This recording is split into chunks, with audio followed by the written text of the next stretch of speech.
Manchester United may be losing more than just a midfielder. Because when Casemiro leaves, an entire tactical structure could leave with him. Michael Carrick's system was never built on chaos. It was built on control, rhythm, positioning, balance. And one player quietly held all of it together. But now the question changes. Can Carrick evolve this Manchester United side into something faster, more modern, and even more dangerous without Casemiro? Or does removing him expose the biggest weakness in the entire system? Today, we break down how Carrick built his United side, and how everything could change after Casemiro. Michael Carrick has always seen football differently.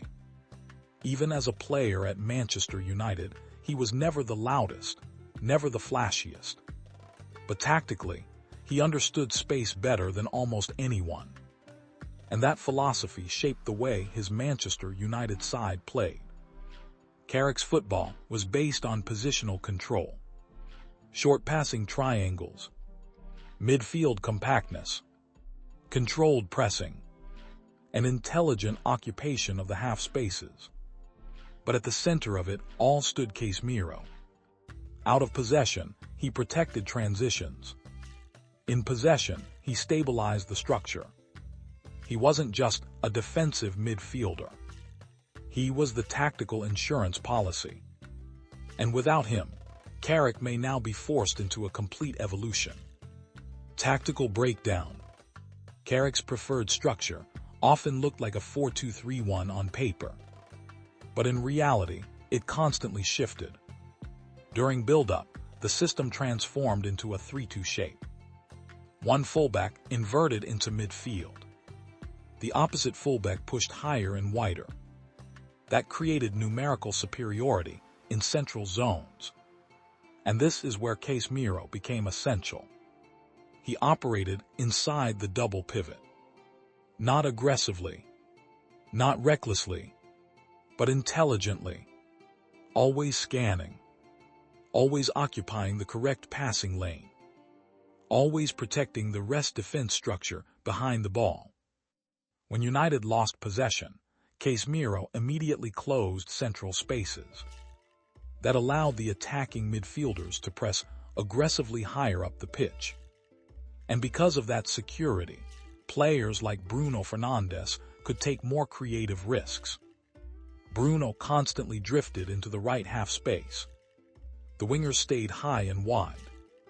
And the striker pinned the opposition center backs. This stretched defensive lines horizontally. Then came the vertical progression. Third-man combinations. Quick wall passes. Diagonal switches. Carrick wanted controlled progression, not random attacking chaos. And one of the smartest parts of the system was the midfield triangle rotations. When Bruno pushed forward, Casemiro dropped deeper. When the fullback inverted, the winger attacked the inside channel. Everything moved with balance. Everything moved with structure. Out of possession, United pressed in a compact mid-block. But the trigger moments were aggressive. A backward pass. A heavy touch. A wide circulation pattern. That's when the press exploded. Casemiro's positioning allowed the entire structure to stay compact between the lines. Without that discipline, the distances collapse. And that's why his departure changes everything.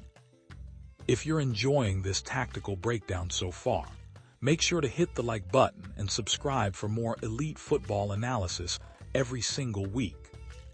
And let me know in the comments, should Carrick rebuild around a younger midfield, or try to replace Casemiro directly?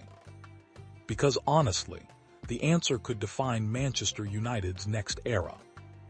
Tactical evolution without Casemiro. Without Casemiro, Carrick may finally lean into a more modern midfield structure.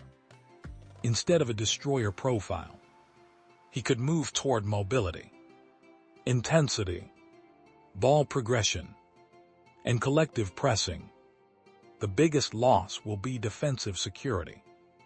Casemiro protected transition moments better than almost anyone, especially when the fullbacks advanced, especially when Bruno vacated central zones. Without him, United become more vulnerable during counterattacks. But tactically, there are advantages too. Carrick could now push the defensive line higher, press more aggressively, circulate possession faster, and build a midfield based on movement instead of recovery. Imagine a single pivot comfortable receiving under pressure. A midfielder capable of progressing through carries instead of just passing. That changes the rhythm entirely. Instead of slowing the game down, United could attack transitions earlier. The fullbacks may invert more consistently. The wingers could move narrower. And Bruno Fernandes may evolve into a freer advanced creator rather than constantly compensating defensively. The structure could resemble a fluid 3-2-5 in possession. 2 attacking eights, high-width wingers, an aggressive occupation of the half spaces.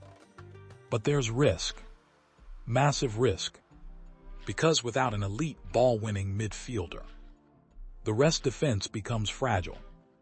Counterpressing must become perfect. Distances between players must shrink. The pressing intensity must increase immediately after possession loss. Otherwise, one vertical pass destroys the entire structure. Carrick may also target younger profiles, midfielders with engine, mobility, and positional intelligence. Not necessarily stars, but system players, footballers capable of sustaining intensity for 90 minutes. Because modern football no longer survives on static structures. It survives on coordinated movement. And that may be exactly where Carrick wants to take this team next. Final verdict. So, can Michael Carrick succeed without Casemiro? Tactically, yes, but only if he fully commits to evolution. Because replacing Casemiro directly may be impossible. Replacing his function collectively, that's the smarter path. This Manchester United side could become younger, faster, more aggressive, more positionally fluid, but also more vulnerable. And that balance will define Carrick's future. If the pressing works, if the midfield rotations remain compact, if possession circulation becomes cleaner, then this system could become one of the most modern setups in English football. But if the structure breaks during transition moments, the weaknesses will be brutally exposed. That's the gamble. And great tactical revolutions are always built on risk. So what do you think? Can Carrick rebuild Manchester United into a faster, more modern tactical machine after Casemiro?